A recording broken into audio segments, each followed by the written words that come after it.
अल्हम्दुलिल्लाहि रब्बिल आलमीन वस्सलातु वस्सलामु अला सय्यिदिल अंबियाइ वल मुरसलीन अम्मा बाद फ़अऊज़ु बिल्लाहि मिनश शैतानिर रजीम बिस्मिल्लाहिर रहमानिर रहीम जज़ल्लाहु अन्ना मुहम्मदन सल्लल्लाहु तआला अलैहि वसल्लम मा हुवा अहलु। अस्सलामु अलैकुम व रहमतुल्लाहि व बरकातुहू। अल्हम्दुलिल्लाहि रब्बिल आलमीन। आज जो हम शरई मसला लेकर हाजिर हुए हैं वो जलसा किसे कहते हैं, नमाज में जलसा किसे कहते हैं।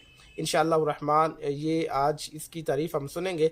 अच्छी अच्छी नीयतें कर लें, इंशाअल्लाह रहमान तवज्जो के साथ ये मसाला सुनेंगे, याद भी रखेंगे और सवाब की नीयत से दूसरों तक भी पहुँचाएंगे इंशाअल्लाह रहमान।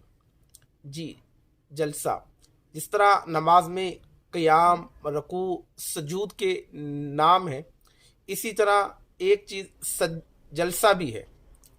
जलसा किसे कहते हैं? दो सजदों के दरमियान बैठने को जलसा कहते हैं। दो सजदों के दरमियान बैठने को सजदा कहते हैं। यानी एक सजदा कर लिया, उसके बाद जब आप बैठे तो ये जलसा है।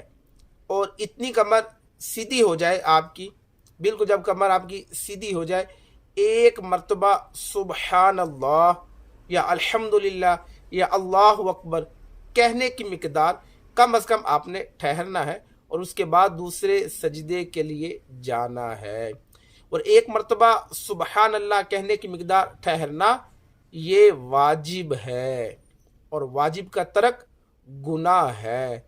जो इस्लामी बहनें नमाज अदा करती हैं और एक सजदे के बाद फ़ौरन ही दूसरे सजदे के लिए चले जाते हैं तो इस तरह ये इनका वाजिब तर्क हो जाता है। लिहाजा वाजिब का तर्क गुनाह है, इससे बचा जाए और कोशिश करे इत्मीनान के साथ नमाज को अदा किया जाए, खुशू खुजू के साथ नमाज अदा की जाए। अल्लाह पाक मुझे आप सबको नमाज पंजगाना पर इस्तिकामत नसीब फरमाए। आमीन बिजाहि नबील करीम सल्लल्लाहु ताला अलैहि व आलिहि वसल्लम।